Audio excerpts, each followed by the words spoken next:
આપનું સ્વાગત છે કરણની વાતોના ત્રીજા એપિસોડમાં. આજે આપણે વાત કરવાના છીએ આપણી માતૃભાષા એટલે કે ગુજરાતીની. આપણે તો અહીંયા કહેવાય કે 12 ગામે બોલી બદલાય, એટલે કે અમુક વિસ્તારની હદ વટો એટલે ત્યાંની બોલીમાં તફાવત જોવા મળે છે. ભાષા તો ગુજરાતી જ હોય છે, પણ તેને બોલવાનો લહેજો એ અલગ પડે છે, અથવા અમુક શબ્દો અને અર્થમાં પણ થોડો ઘણો તફાવત જોવા મળતો હોય છે. આપણી ગુજરાતી ભાષા એ મીઠડી ભાષા છે. એની અંદર મધુરતા છુપાયેલી છે, એટલે લોકોને એ સાંભળવી ગમે છે.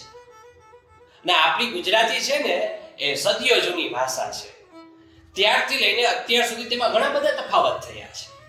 અને હા, આ તફાવતોની સાથે આજે ગુજરાતી એક શ્રેષ્ઠ ભાષાઓમાંની એક ભાષા પણ છે. પણ આપણી ગુજરાતી ભાષા પર જોખમ ના આવે તેનું પણ આપણે ધ્યાન રાખવું જરૂરી છે. હવે તમને એમ થતું હશે કે ભાષા પર વળી શેનું જોખમ? નહીં, ઘણું બધું જોખમ છુપાયેલું છે. એ હવે હું તમને સમજાવું.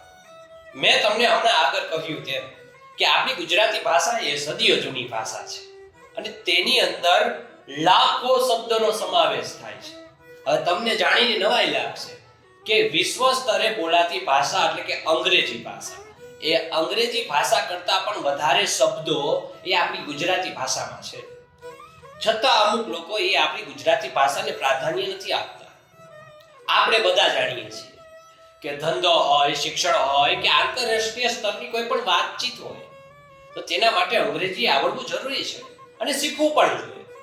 પણ અમુક લોકો અંગ્રેજીની પાછળ એટલા ગાંડા થઈ ગયા છે કે ગુજરાતીને ભૂલી રહ્યા છે. એ તો યોગ્ય નથી ને. અંગ્રેજી તો જરૂરી છે, પણ ગુજરાતી એ પણ જરૂરી છે. પણ અંગ્રેજીના ચક્કરમાં અમુક લોકો તો આપણા ગુજરાતીને જ ભૂલી રહ્યા છે. બોલો, આપણી માતૃભાષા ગુજરાતીનું તમે ખાલી સાહિત્ય જાણશો ને ત્યાં તમને ઘણું સમજાઈ જશે. ગુજરાતી સાહિત્ય એ જીવન જીવવાની અનેરી શીખ આપી જાય છે.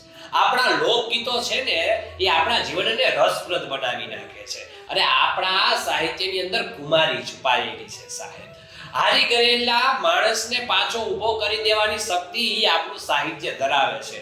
અને હા, હાસ્ય રસની સાથે જીવનની અનેરી શીખ આપી જાય ને એ આપણું સાહિત્ય છે.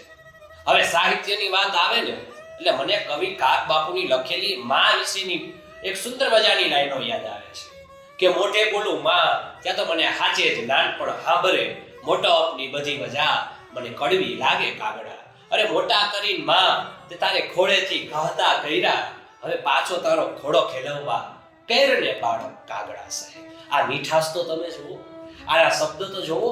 આ છે આપણું સાહિત્ય ને આપણી ભાષા. એથી આગળ તમને વાત કરું કે આપણા સાહિત્યની અંદર એ તાકાત છે કે એ નિર્જીવ બનેલા પથ્થરને પણ બોલતો કરી શકે. હવે આમાં તો અમુક લોકોને નવાઈ લાગતી હશે. સાંભળો કે ધરતી આણે જેના માથડા ખપાવે એવો પાળીઓ થઈને રે પૂજાવું રે ગણવૈયા મારે, ઠાકોરજી નથી થાવું ઘડવૈયા મારે, ઠાકોરજી નથી થાવું. આ ગીત તો તમે સાંભળી જશે અને ન સાંભળ્યું હોય તો YouTube પર અલગ અલગ કલાકારો દ્વારા ગવાયેલું છે, સાંભળી લેજો. હવે આ બધું હું એટલા માટે કહી રહ્યો છું કે જે લોકો ગુજરાતીને ભૂલાવી રહ્યા છે, ગુજરાતીને પ્રાધાન્ય નથી આપતા, એ આ બધું જોવે ને ગુજરાતીને માન અને પ્રાધાન્ય આપતા શીખે અને ગુજરાતીને મહત્વ આપે. 2-3 મહિના પહેલા હું ગીરના પ્રવાસે ગયો. ત્યાં મેં ખૂબ જ ગંભીર બાબત જોઈ, ગંભીર મુદ્દો જોયો.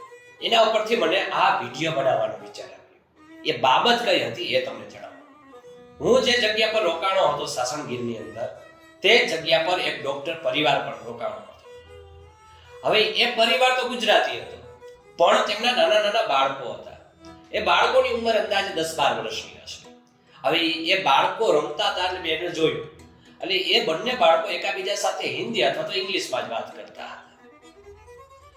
એટલે મારથી રહેવાનું નહીં. એટલે મેં એમના પિતાને પૂછ્યું, જે ડોક્ટર હતા સાહેબ.